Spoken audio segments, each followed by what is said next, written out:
व्यर्थ में समय को नष्ट करवाना माया का कार्य है और अव्यर्थ कालत्वम ये भक्ति का स्वरूप है। समय को सार्थक भक्ति करती है और समय को निरर्थक माया करती है। माया में फंसा हुआ जीव निरर्थक कार्यों को करते हुए पूर्ण जीवन बर्बाद कर देता है और भक्ति का कृपा पात्र प्रत्येक क्रिया, प्रत्येक समय, प्रत्येक वस्तु सद में अर्पित करके वो सद स्वरूप हो जाता है। माया असत है, जड़ है, भ्रमात्मक है, दुखमय है। भक्ति सद है, महासुख प्रदान करने वाली है और प्रकाश स्वरूप है, इसलिए इसमें भ्रम हो ही नहीं सकता है। इससे भ्रम का नाश होता है। जो भक्त हैं, जो उपासक हैं, उनके लिए ये बात है। संसारी पुरुष तो प्रभु को कुछ मानते ही नहीं, कुछ मानते हैं तो केवल एक अपने सुख को पाने के लिए उनको साधन मात्र समझते हैं, साध्य प्रभु को नहीं समझते। हे प्रभु मेरा ऐसा कार्य हो जाए, तो प्रभु हुए साधन और सांसारिक कार्य हुआ साध्य, कोई खास बात नहीं है। यहां भगवत प्राप्ति की जो चर्चा है उसमें है साधन संपूर्ण विषयों को बना ले, क्रियाओं को बना ले, वृत्तियों को बना ले और साध्य प्रभु को माने। यहां से प्रारंभ होता है भगवत मार्ग। नहीं, उसे हम भगवत मार्ग नहीं कहते। जो केवल सांसारिक भोगों को, सांसारिक पदों को, सांसारिक वस्तुओं को सत्य मानता है और सुन सुनाकर कहीं न कहीं प्रभु से इतनी आस्था रखता है कि हमारी सांसारिक कामनाओं की पूर्ति हो जाए, वो विषयी साधक है, उसे अभी परमार्थिक नहीं कह सकते। यद्यपि भगवान उसे उदार ही कहते हैं। जैसे पिता से कोई मांगे तो पिता दुलारवश कहता है तुम्हें धन्यवाद, तुमने हमारी मर्यादा रखी, किसी और से न मांगकर हम ही से मांगा। इसी तरह प्रभु कहते हैं उदार है, आर्त या अर्थार्थी या जिज्ञासु। पर ज्ञानी को अपनी आत्मा कहा है। ज्ञानी अर्थात जो ये जान गया है कि संपूर्ण संसार एकमात्र सत्य परमात्मा है, प्रभु है और मेरे जीवन का लक्ष्य उसी प्रभु को प्राप्त करना है। ये भूल भुलैया के मार्गों को कहीं धर्म नहीं कहा जाता। त्यज लोक धर्मांश, लोक धर्मों का त्याग करने की बात कही गई, ये भूल भुलैया है। श्री भगवान जगत गुरु है, वही कह रहे सर्वधर्मान परित्यज्य माम एकम शरणम व्रज, मेरी एक शरण में हो जाओ। मनुष्य जीवन का लाभ शरण में हो जाना है। शरणागति का तात्पर्य है तदर्पिता अखिलाचारिता तद्विस्मरणेन परम व्याकुलते।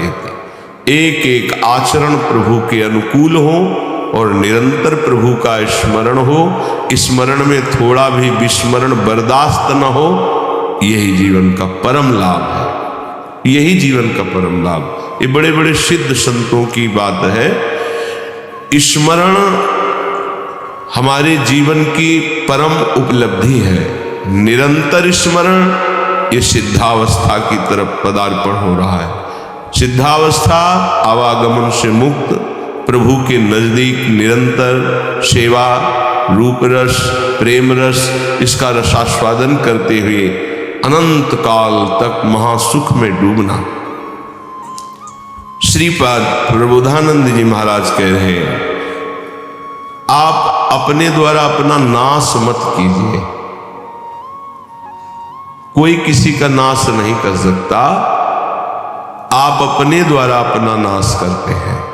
अगर कोई ये कहे कि किसी ने शाप दे दिया उसका नाश हो गया, तो उस शाप में उसका कर्म ही प्रधान है, ना कि किसी का शाप। उसका कर्म प्रधान है। कहीं भी शाप दिया गया हो तो हमें ये दिखाना कि वो निर्दोष है, उसको शाप दिया गया और शाप लागू होकर उसको नाश कर दिया। कहीं भी हमें बताना खोज के इतिहास में। मुनिन कह क्रोधो मुक्ति दाता, अगर संतों ने कभी किसी को दंड दिया है, सांप रूपी दंड, तो सीधे भगवत प्राप्ति हुई उसकी। जैसे नलकूबर मणिग्रीव परम पावन भागीरथी अलकनंदा में, आकाश गंगा में अपवित्र दशा में थे, परम पावन धाराजू में कभी निर्वस्त्र स्नान करने के लिए नहीं कहा गया है, निषेध है, वो निर्वस्त्र थे। दूसरी बात, देवपुत्र होकर भी मदिरा पान किए हुए थे। कुबेर जी के पुत्र हैं, धनाध्यक्ष कुबेर, धन मद इतना बढ़ा कि परम पावन गंगा जी में भी खड़े होकर मदिरा पान करके ऐसे लौकिक विलासता। तो जे भी देवर्षि नारद जी गए तो अप्सराओं ने तो वस्त्र धारण करके चरणों में प्रणाम करके लज्जापूर्ण स्थिति में खड़ी हो गई, लेकिन वो निर्लज्ज मदिरा पान किए हुए ऐसे, न कोई प्रणाम मुद्रा न कोई। तो उन्होंने कहा, तुम इतने बड़े महापुरुष के पुत्र होकर ऐसा आचरण करते हो, जाओ मैं तुम्हें शाप देता हूं, वृक्ष योनि को प्राप्त होगा। बड़ा भयंकर शाप, तो बड़ा भयंकर, कहां कुबेर पुत्र और कहां जड़ वृक्ष योनि। पर कृपालु नारद जी ने कहा, वृक्ष तो बनोगे पर नंदालय के द्वार में वृक्ष बनोगे, और भगवान सर्वलोक महेश्वर जब अवतार लेंगे तब तुम अपने स्वरूप में आ जाओगे। क्या सौभाग्य मिला, ऐसे साधनहीन को योगी दुर्लभ वांछित वरदान मिल गया। प्रभु उस नारद जी की बात सत्य करने के लिए जब मैया ने ओखली में बांधा तो ओखली घसीटती हुई वहां पहुंचे और दोनों वृक्षों के बीच में फंसा के ऐसा झटका मारा, दोनों वृक्ष गिर पड़े और उनसे दिव्य पुरुष यही नलकूबर मणिग्रीव प्रकट हुए और भगवान का दर्शन, भगवान के वचन, भगवान का स्पर्श प्राप्त किया। क्या ये शाप है? विचार करो, ये शाप नहीं, ये तो वरदान से भी श्रेष्ठ है। अगर कोई हमें शाप भी देता है तो हमारे कर्म का मार्जन होता है, हमारा कोई नाश नहीं कर सकता, हमारे कर्म ही हमको दंड देते हैं। इसलिए कह रहे, ना हंता ममते वृथा कुरु सखे, देहालय स्त्रियादिके छित्वा दुर्जर श्रृंखलम गुरुगिरा, ते मोह मा